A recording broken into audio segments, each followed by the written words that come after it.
ഇതുപോലെ ഒരു wallet back പോക്കറ്റിൽ വെക്കുന്ന ആളാണോ നിങ്ങൾ? എന്നാൽ അത് പെട്ടെന്ന് എടുത്ത് ഫ്രണ്ട് പോക്കറ്റിലോട്ട് ഷിഫ്റ്റ് ചെയ്തോളൂ. കാരണം ഞാൻ പറഞ്ഞുതരാം. ബട്ടക്സിൽ നിന്ന് സ്റ്റാർട്ട് ചെയ്ത് കാലിലോട്ട് ഇറങ്ങിപ്പോകുന്ന ഒരു വേദന നിങ്ങൾക്കുണ്ടോ? നമ്മുടെ OPയിൽ സ്ഥിരമായിട്ട് പേഷ്യൻസ് വന്ന് പറയുന്നത്, സർ നമുക്ക് സയാറ്റിക്കാണ്, എനിക്ക് സയാറ്റിക്കാണ് എന്ന് പറഞ്ഞു വരാറുണ്ട്. എന്താണ് ഈ sciatica? Sciatica is pain in the sciatic nerve. Sciatic എന്ന് പറഞ്ഞ ഒരു നെർവ് നമ്മുടെ സ്പൈനിൽ നിന്ന് സ്റ്റാർട്ട് ചെയ്ത് കാലിൽ വരെ പോകുന്ന ഒരു longest nerve in A body.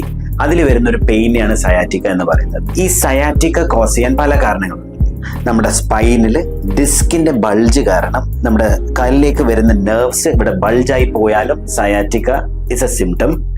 അല്ലെങ്കിൽ ഇതേ സയാറ്റിക് നെർവ് നമ്മുടെ ബട്ടക്സിലൂടെ പാസ് ചെയ്യുമ്പോൾ നമ്മുടെ ബട്ടക്സിൽ പൈരിഫോമിസ് എന്ന് പറഞ്ഞ ഡീപ്പ് ആയിട്ടുള്ള ഒരു മസിലിൽ വരുന്ന ടൈറ്റ്നെസ് കാരണം അവിടെയും ഈ സയാറ്റിക് നെർവിന്റെ കംപ്രഷൻ കൊണ്ടും കാലിലേക്ക് പെയിൻ ഇറങ്ങി വരാം.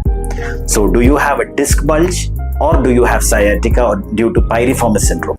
പൈരിഫോമിസ് സിൻഡ്രോം വളരെ കോമൺ ആയിട്ട് വരുന്ന ഒരു കണ്ടീഷനാണ്. പ്രൊലോങ്ഡ് ആയിട്ട് ഡ്രൈവ് ചെയ്യുന്ന ആൾക്കാർ, അല്ലെങ്കിൽ പ്രൊലോങ് സിറ്റിംഗ് ആയിട്ടുള്ള ആൾക്കാർ, അല്ലെങ്കിൽ ഇതുപോലത്തെ ഒരു വാളറ്റ് നമ്മുടെ ജീൻസിന്റെ അല്ലെങ്കിൽ പാന്റിന്റെ ബാക്ക് സൈഡിൽ ബാക്ക് പോക്കറ്റിൽ വെച്ചിരിക്കുന്ന ഒരാളാണെങ്കിൽ അവർക്ക് വളരെ കോമൺ ആയിട്ട് ഇത് കണ്ടുവരുന്നതാണ്.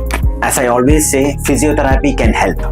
ഫിസിയോതെറാപ്പിയിലൂടെ ഈ പൈരിഫോമിസ് എന്ന് പറഞ്ഞ മസിലിനെ സ്ട്രെച്ച് ചെയ്യാനും അതിന്റെ ടൈറ്റ്നസ് റിലീസ് ചെയ്യാനും അത് കാരണം വരുന്ന സയാറ്റിക് നെർവിലുള്ള ഇറിറ്റേഷൻ കുറയ്ക്കാനുള്ള എക്സസൈസിലൂടെ മാത്രം നമുക്ക് പൈരിഫോമിസ് സിൻഡ്രോം എന്ന കണ്ടീഷനെ പൂർണ്ണമായിട്ട് നമുക്ക് ഇല്ലാണ്ടാക്കാം.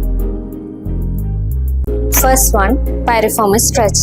Lie on your back, bring your one knee towards the opposite chest, hold it for 30 to 60 seconds. Do it on both the sides.